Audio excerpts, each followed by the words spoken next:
Hello, my peoples. This is your girl Destiny. Guys, I'm going to talk to you today from the holistic, healthy nutrition side. That is my specialty, my people. That is one of the things that I do mostly, and that is what I have been working so hard to become a holistic nutrition and health coach.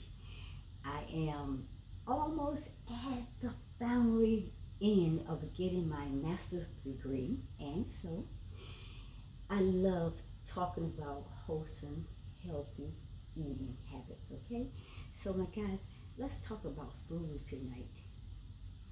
Again, welcome everyone out there to Destiny Forever Walks, which is my YouTube channel.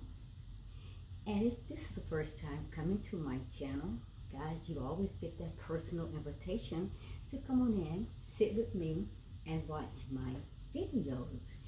And I guarantee you, you're going to get some information like you have never received in your entire life, but it's going to be totally, absolutely something I know is going to resonate something within you, and you will know that, hey, there's truth here. So my people, let's get started tonight on this video. I have to stop and say hello to all my beautiful friends, my subscribers, what you want to call them, but I call you my friends. Hello, my friends. How are you today? This is your girl Destiny. I'm going to talk to you tonight about eating foods to live healthier and not because of the taste. Foods that heal. My people, we got to go back to Genesis chapter 1 verse 29. We have to eat the diet according to the plan of the divine creator of the universe. I'm going to mention that again. Genesis chapter 1 verse 29. So let's jump into this, my people. Eating foods to live healthier and not because of the taste. A lot of times we just eating, just throwing down food because it tastes so good, it tastes so good, it's so delicious, blah, blah, blah. And we can eat all kinds of junk, all kinds of unwholesome food, unhealthy foods, foods that's full of additives and because it's good. Because it's good does not mean that it's good for your body, people. The pleasures of the table, it resides in the mind and not in your mouth. Listen to what you're saying. Okay, did you get it? I'm going to say it again. The pleasures of the table reside in the mind and not in your mouth. We all know that eating is not just about taste, but it's about the way something looks, the way it smells, and is presented, the way it is presented on the plate that improves or it could degrade our quality perception of what we're really showing. Understanding what drives your food decisions can help you make healthier choices. Now guess what? We choose food, or we choose foods for many reasons besides hunger. If eating, my people, was as simple as putting gas in a car, we will have no obesity epidemic. Listen to this.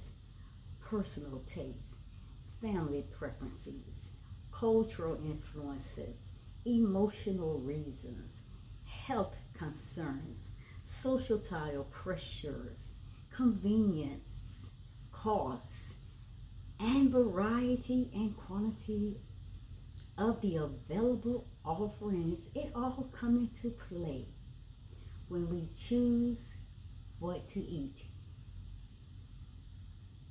If you just learn more about what influences your choices, people, then you may be better able to control what you eat each single day.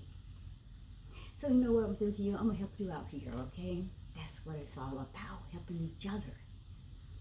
So what I'm gonna do, I'm gonna give you 7 of the main factors that are at work in our food decisions. But it's only 7. I'm gonna give you 7 that is so important. It's gonna help to guide and steer you away from just grabbing anything because it tastes good. You're gonna become more consciously aware of what you're putting in your mouth, and you're gonna make sure what you're putting in your mouth is wholesome, it's healthy, it's nutritious. Okay? So here are the 7 of the main factors that are at work in our food decisions. Now listen to this very good. Number 1, people, taste rules. We do have taste rules. That's the main reason that we choose a particular food. It's because we like the way it tastes, right? We don't eat blueberries, just as an example, because they're an excellent source of antioxidants. But what we eat them for? Because we eat them because we just love the way they taste.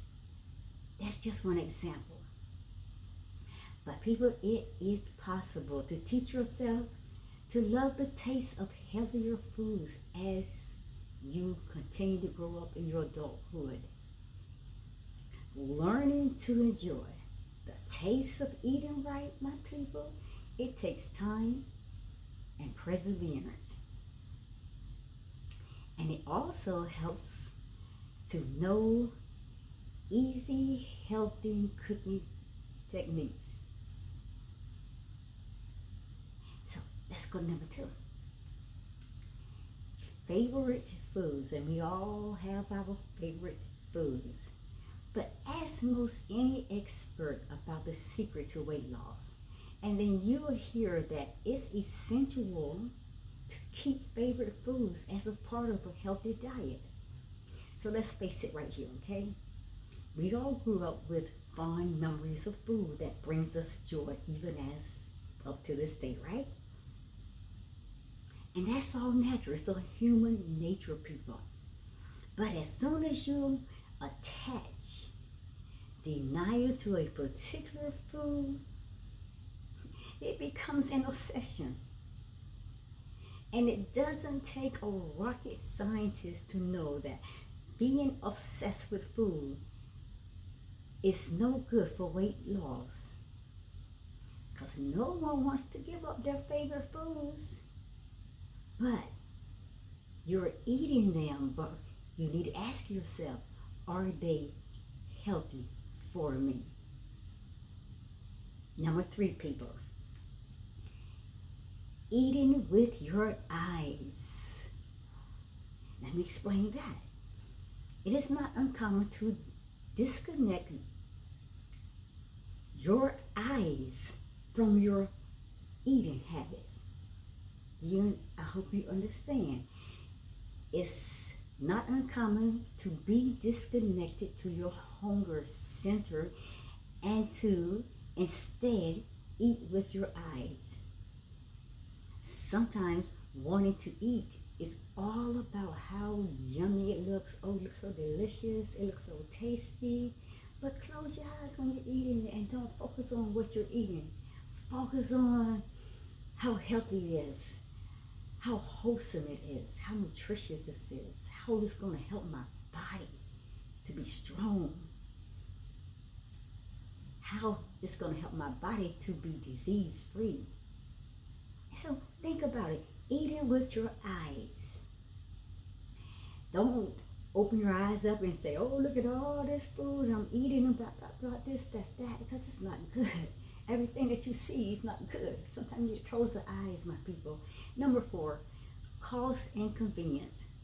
Cost and convenience also, it weighs heavily in our food choices. Time-saving food choices are a major factor for anyone with limited time for shopping and cooking. And that's how it gets us. We live in this quick, fast society today, and everything has to be, in a time frame, quick, fast, in a hurry. So, cost and convenience, it weighs heavily, people, in our food choices. Time-saving food choices are a major factor for anyone with unlimited time for shopping and cooking. But listen, the expenses though, it can really truly add up quickly when we are so reliant on restaurants, fast food joints, and all these convenience foods that we can just pop in and microwave. It becomes very expensive, and on top of that, most of them is not wholesome, healthy, nutritious, and you don't know what these people in the restaurants are putting into your food. Number 5, people. Personality type. So each of us is different, right? And how we approach change, it varies with our personality types. Knowing your diet personality, it will offer insight into why you make some of the food choices that you make. So listen to this. Ultimately, though, you decide which approach works best to help you control the type and the quantity of food that you consume. So, like I said, we do all have this personality type to what we choose and how we are choosing our foods. Number 6, people, too many choices. You know, I have this mantra that I always use. Never go to the buffet restaurants. Stay away from them. No matter how hard I try, my people, I end up wanting to sample a little bit of this, a little bit of that, a little. Now that's what back in my old days when I was eating crazy and won't consciously or what I was putting in my mouth. But I was always wanting to sample something here, there, up, whatever. I wanted it all.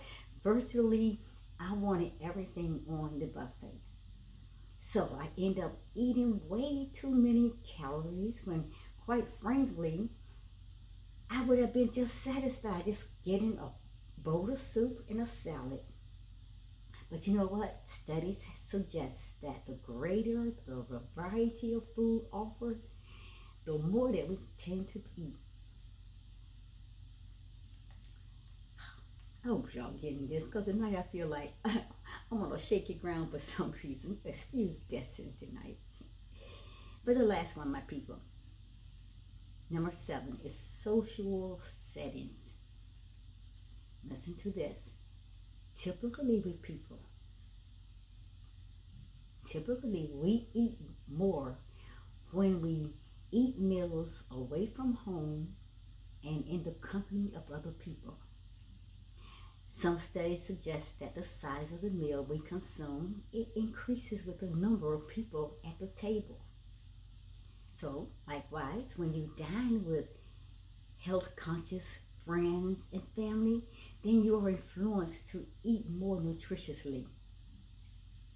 So, do yourself a huge big favor, my people. And whenever you can, I want you to surround yourself with people who really truly value healthy consuming, healthy eating habits, healthy foods, a healthy diet. I'm going to conclude this. You should be eating food to live healthier and not because the foods, they taste good. That should be your main priority, your main focus, and your very main concern. If this food that I'm putting in my body, is it healthier for me? Is this wholesome for me? It's going to help my body to fight off the diseases and everything that try to attach itself to me. Is this food's going to war against all bacteria and all things that comes in to attack my body? That should be your focus on when you're eating your food. Not because, oh, it tastes so good. And you get caught up on the tasting so good and it looks so yummy. Oh, my people, please. You should be eating foods to live healthier and not because those foods taste good. Do not be gluttonous, people. Don't be gluttonous. They say your eyes bigger than your stomach.